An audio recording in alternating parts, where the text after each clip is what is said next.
Welcome to Heart Stories with Kuya Pipo.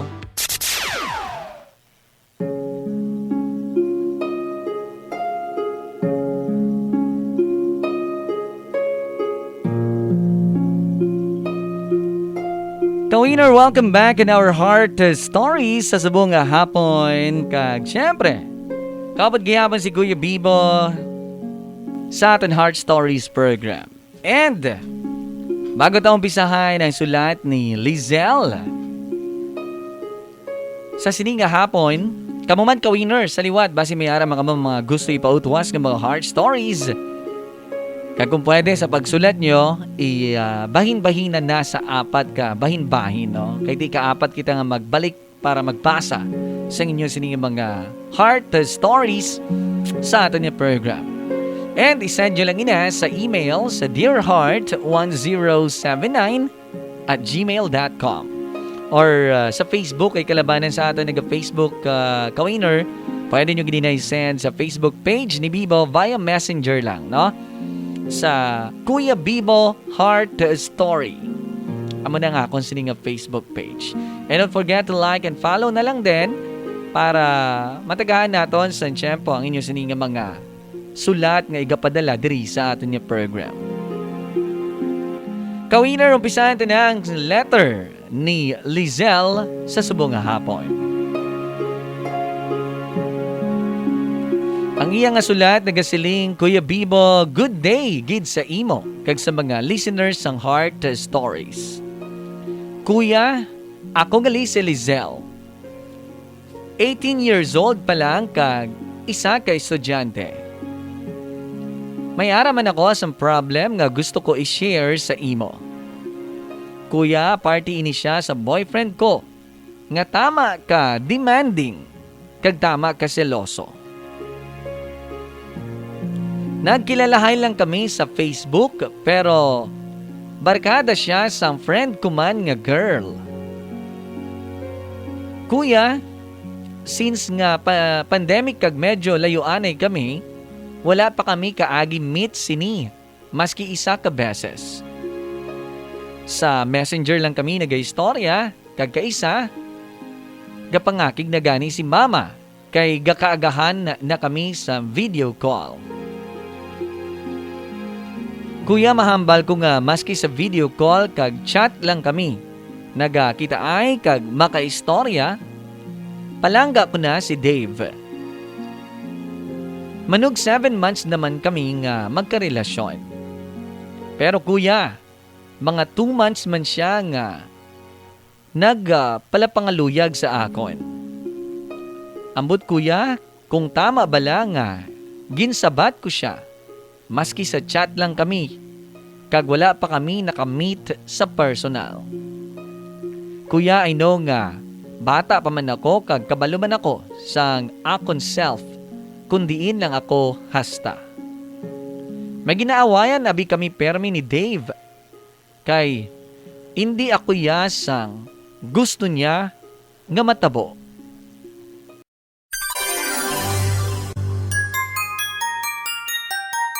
You're listening on Heart Stories, on Music and Heart Billionaire. Subscribe now.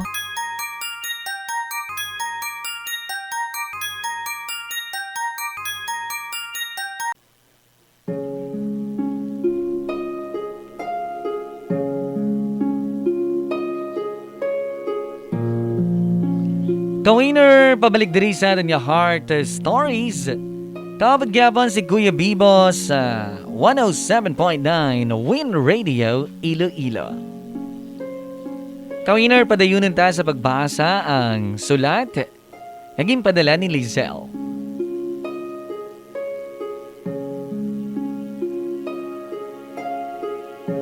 Kuya Bibo, happy man ako tani, perme.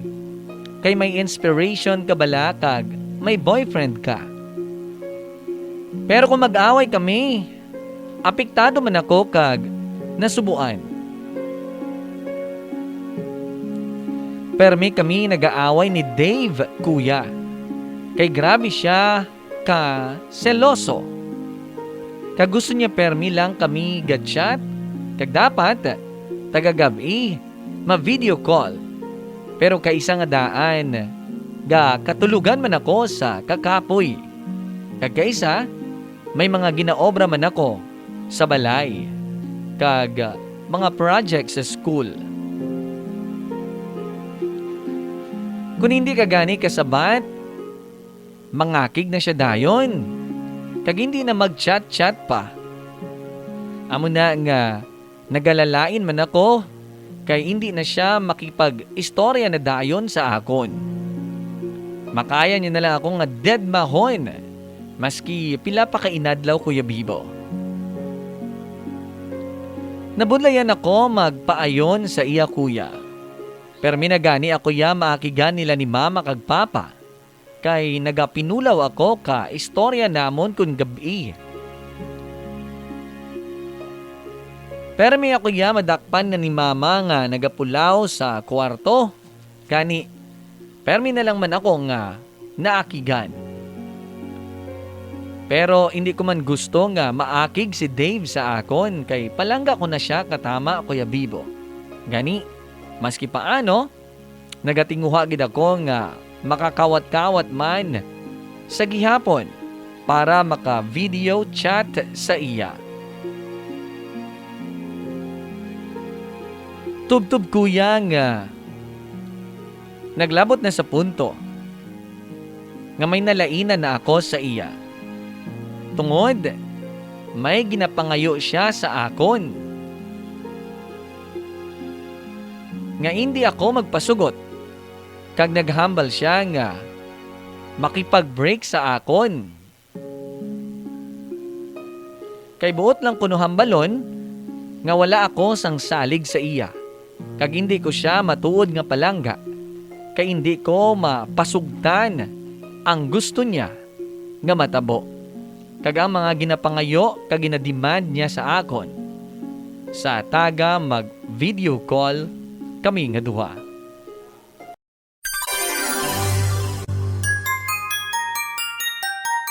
You're listening on Heart Stories, a music and heart billionaire. Subscribe now.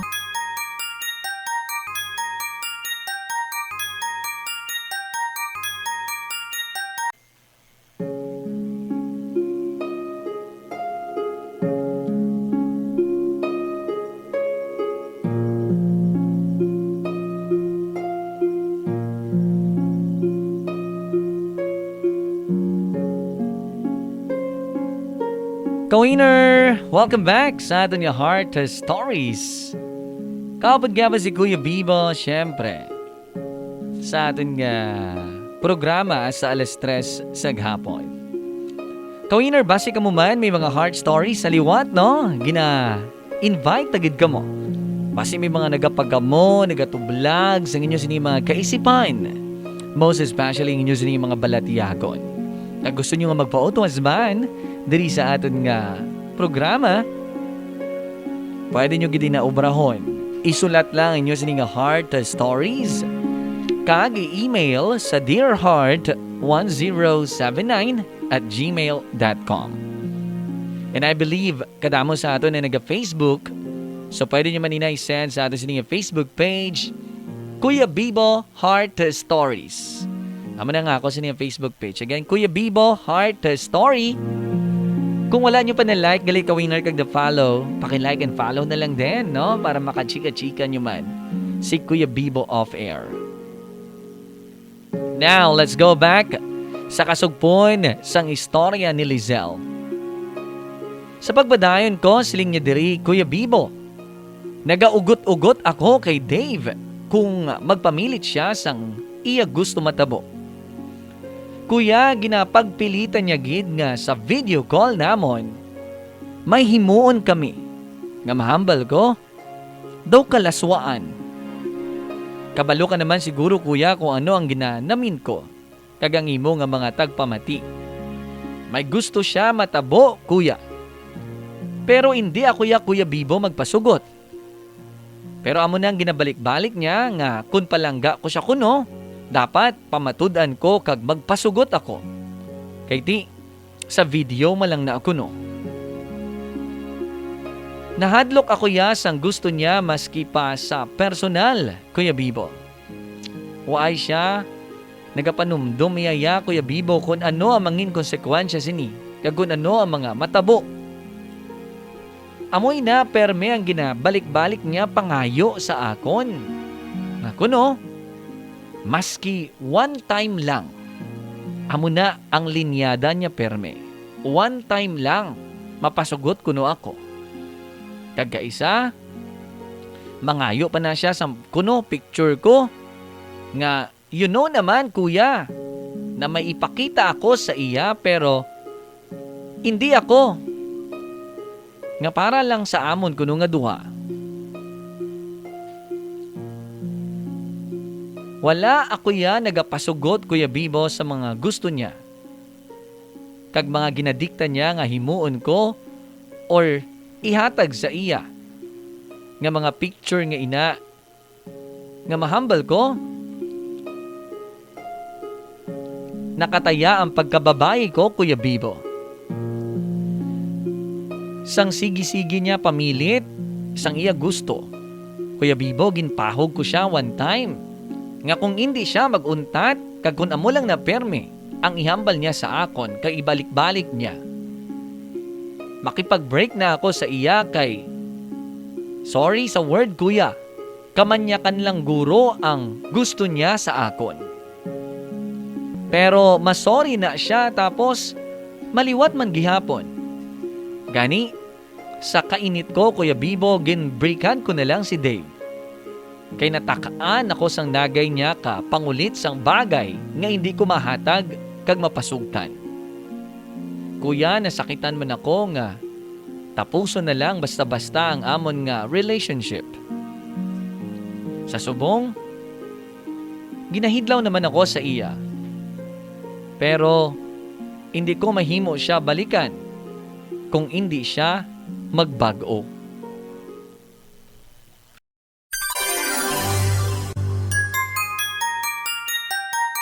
You're listening on Heart Stories, a music and heart billionaire. Subscribe now.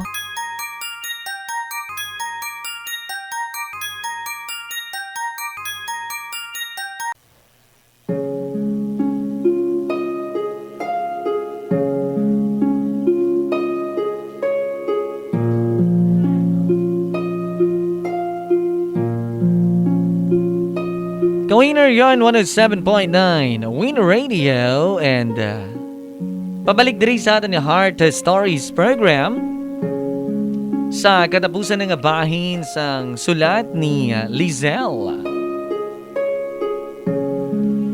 Ka-winner, sa liwat, no?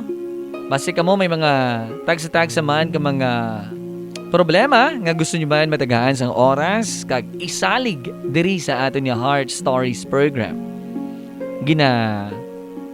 Invite tagid ka mo no nga magsulat man diri. Ang ini nga programa Heart Stories ang gidisenyo gid para sa inyo sini nga mga problema, para sa inyo sini nga mga pwede saligan kag mapautwasan. And we are willing to listen no sa imo sini nga gustong ipautwas diri sa aton nga programa. And we are hoping as well nga paagi sa pagpautwas mo makabulig man kita maski paano sa imo sining ginabatyag kag ginadala nga problema. Maski paano makapamalamag-an man sa imo sining pamatyagan. Ari na ang kasugpon gagatapusan nga bahin sang Heart Story ni Lizelle. Dugang niya diri, Kuya Bibo, masubo lang kay kundiin nga. Manog Valentine's na, dira pa kami nag-break ni Dave. Wala man na siya gani, nagapalapabatyag na subong. Daw ginbaton niya na lang sang kusa ang pakikipag-break ko. Ang gusto ko lang tani, kuya, nga daw ipabugtawon siya sa mga ginademand niya sa akon nga imposible kag hindi pwede kay hindi ko mapasugtan. Pero kuya, daw ginbaton niya na lang ang pakikipag-break ko. Sa pensar ko gani, Kuya Bibo, hindi gid man siya siguro seryoso sa akon. Kuya, maski masakit, ako pa ang naga-try nga mag-message sa iya subong. Pero wala yagid ginasabat. Insakto bala kuya nga ako pa ang masorry sa iya? Kagusto ko tani i-save pa ang amon nga relationship. Palangga ko siya, Kuya Bibo. And ang gusto ko lang nga magbago siya. And i-respect niya man ako. Kag hindi ko mahatag ang gusto niya.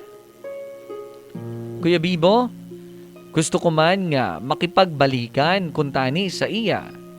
Kung makita ko lang nga nag-e-effort man siya para mapasaylo ko. Pero sa subong, wala man na siya gani sa may ginaobra. Wala gani siya nagasapak sa akon. Daw ginkalimtan niya man lang gani ako basta-basta. Kagangamon nga relasyon. Waay saya nanugunan siguro. Tani, maski nakipag-break ako sa iya kung palangga yagid man ako nga tuod. Tani nagapangayo siya sang another chance, hindi bala Kuya Bibo? Ina konsensero gid siya. Ano bala ang buot hambalon niya, Kuya Bibo? Nga hindi na siya sa akon? Palangga ko gid si Dave, Kuya. Ugaling, amo na gani, may batasan lang siya nga hindi ko gid nagustuhan. Ano ay hanang maayo ko nga himuon, Kuya Bibo?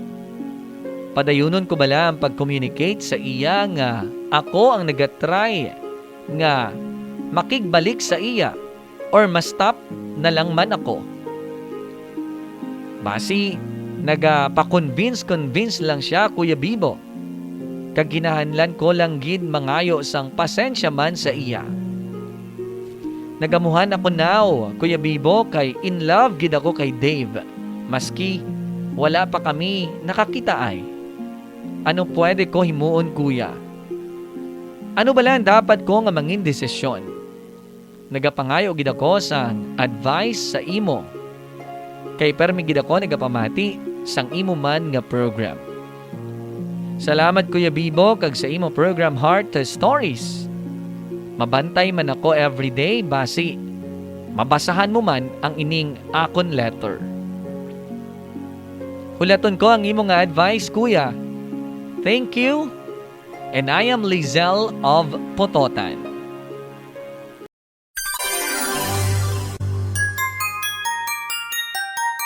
You're listening on Heart Stories, and music and Heart Billionaire. Subscribe now.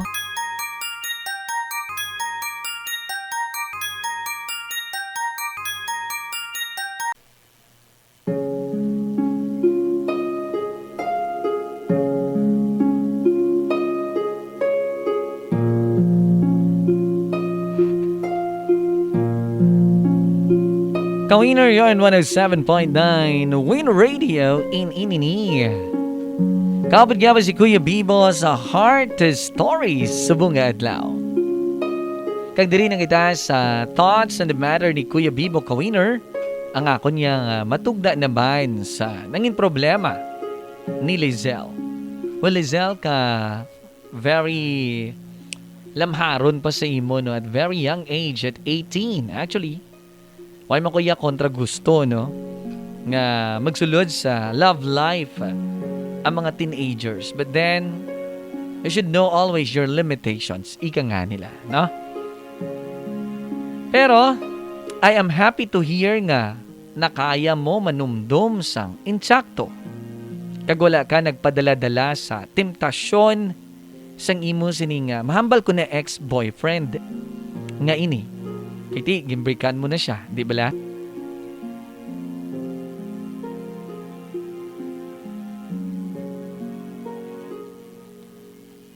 Ang kawiner, amoy niyang mahambal nato, no? Nga negative side naman sa social media. Maayo na lang kay si Lizelle, no? Ikaw, balaan mo ang limitations mo. Kag, I'm very happy nga nakita mo ang hindi maayo nga mangin epekto sa imo.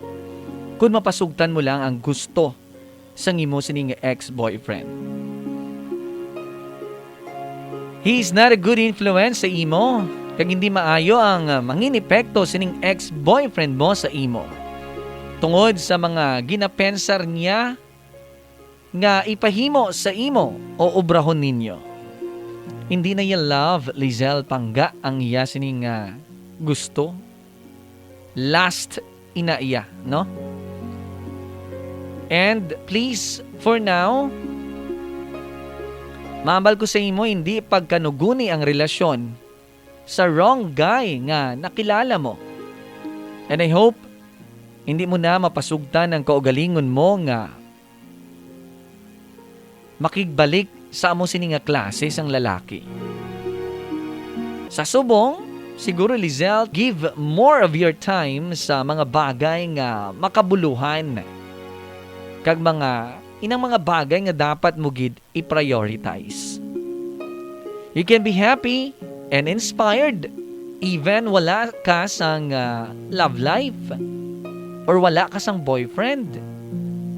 Kaya mo mangin inspired, kaya mo mangin happy.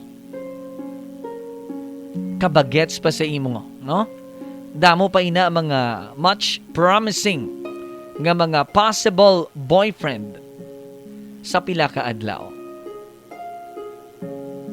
Okay na nga na-save mo ang imo sining self sa pwede ka pahamakan nimo, no?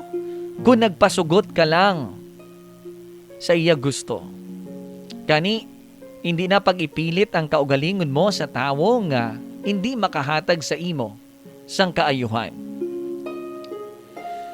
And I will take this opportunity also, no, to appeal sa tanan nga mga parents. Isa ni ka, maambal natin nga seryoso nga mga case or example, no? Nga dapat may aragi kita full supervision as well, no, sa aton sining nga mga kabataan. Kulo kumustahon tagid aton sining mga bata, always find time each day nga may oras kamo nga maka-istorya, makulo kumusta mo sila, no? Kay dapat mangin komportable man sila sa aton. Kag itry tagid nga mga ginikanan nila nga ma-trust nila ang mga problema nila sa aton. Nga ma-open nila para magiyahan naton sila. As much as possible, ipabatyag da sa ila nga we are their parents nga una gid nila madalaganan in times nga may mga problema sila. Especially with younger teens, no? Because maski damo man kaayuhan nga madulot ang social media, especially in their studies. Pero hindi naton manigar, may mga hindi man ini maayo nga epekto o impluensya kag makadulot sa ila sang hindi man maayo or worst kapahamakan kung hindi naton sila magiyahan sang intsakto. And finally, balik sa imo, Lizelle. Pangga, bata pa ikaw, no? It is okay gid nga ma-in love. Pero always bear in mind, hindi mo pa ini priority. And for now, sad to say, ang imo nga nangin boyfriend, hindi pareho sa imo nga nabatyagan. Kag hindi pareho sa ka-pure sang iyang intensyon sa imo. Siguro kung confused ikaw sa mga bagay-bagay, itry gid nga i-open up sa imo sining parents, especially to your mama, your nanay, because they always know what's best for you. Sila ni mga nakabalo kung ano makapamaayo sa aton nga mga kabataan nila. We should entrust them our problem kaangay sini, no? Pero salamat kay ginsalig mo man ini kay Kuya Bibo. And I commend you. Ginasaluduhan ko ikaw kay ginpili mo nga mangisog nga protektahan ng imo kaugalingon. Ang imo nga pagkababayi nga hindi maabusuhan sang sining boyfriend nimo. Lizelle, dream big. Maghandom ka pagid sang dako, no? I-focus na yung imo sining kaugalingon sa imo sining studies. sa imo sini mga ambition, no? Sa imo sini mga handom sa kabuhi. And eventually, if another opportunity nga magka-love life ka, always guard yourself first, no? Above all, no? Unahon mong kaugalingon mo nga maproteheran mo, happy ikaw, balance lang ang tanan, kag hindi mo gid pagpanugutan ang kung sino man nga mga kalalakihan nga ina nga maabusaran ikaw. Madamo gid nga salamat sa liwat. Ay kabay nga nakabulig ang ining program sa imo, ang Heart Story. Brought to you by Music and Heart Billionaire. Don't forget to like and subscribe.